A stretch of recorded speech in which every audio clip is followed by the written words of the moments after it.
Capítulo 7º. Da dívida ativa. Artigo 69.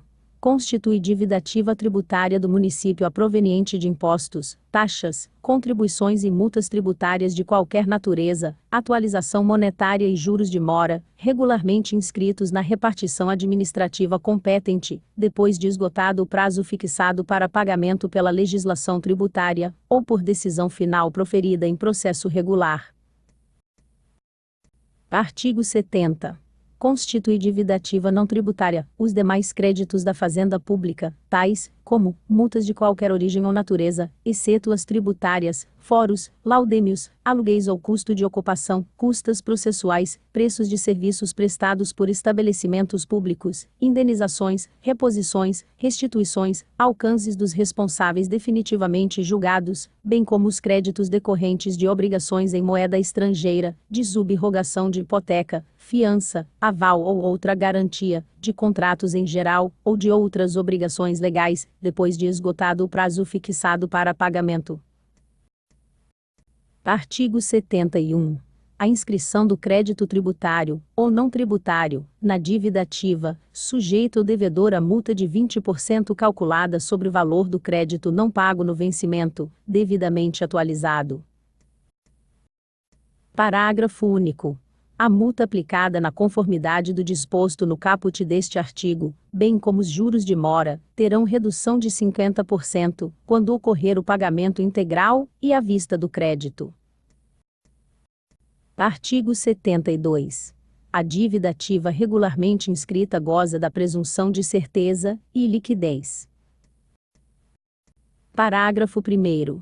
A presunção a que se refere este artigo é relativa e pode ser ilidida por prova inequívoca, a cargo do sujeito passivo, ou de terceiro a quem a aproveite.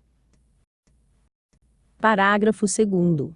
A fluência de juros de mora e a aplicação dos índices de correção monetária não excluem a liquidez do crédito. Artigo 73. O termo de inscrição da dívida ativa conterá, obrigatoriamente: Inciso 1º. O nome do devedor, dos corresponsáveis, e, sempre que conhecido, o domicílio ou residência de um e de outros. Inciso 2º.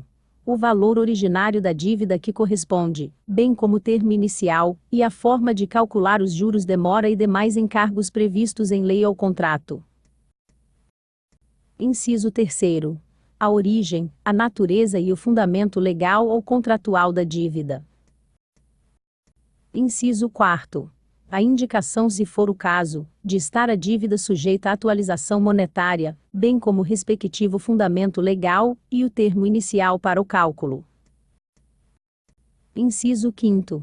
A data e o número da inscrição no registro de dívida ativa, e. Inciso 6º.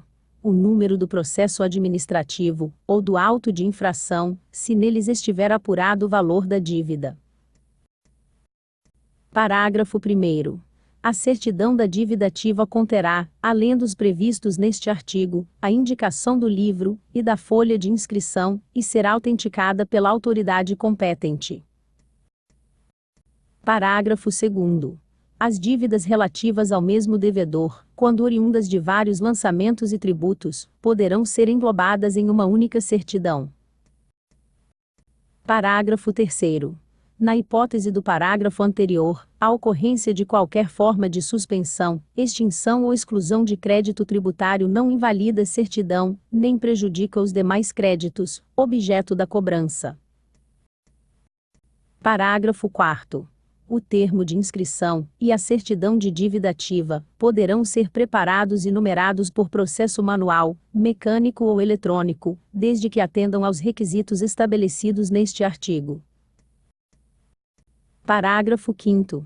Inscrita e ajuizada a dívida, serão devidos também custas e honorários de advogado, na forma da lei.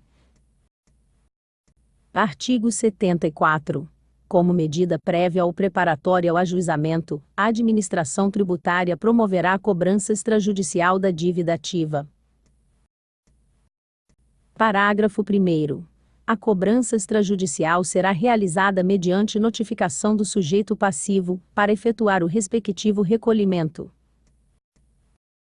Parágrafo 2º. Caso não seja recolhido o tributo após a cobrança extrajudicial, será ajuizada a execução da dívida.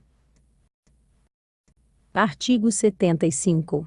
Os órgãos encarregados da administração tributária cumprem e esgotam suas funções com a emissão da certidão de dívida ativa, cabendo-lhes, entretanto, prestar as informações sobre matéria de fato pertinente à sua constituição, sempre que requisitadas pela unidade a qual esteja afeta a causa.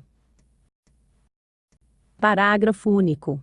Será dispensado de execução judicial o montante cujo valor seja inferior ao dos respectivos custos da mesma, observado o disposto no artigo 320.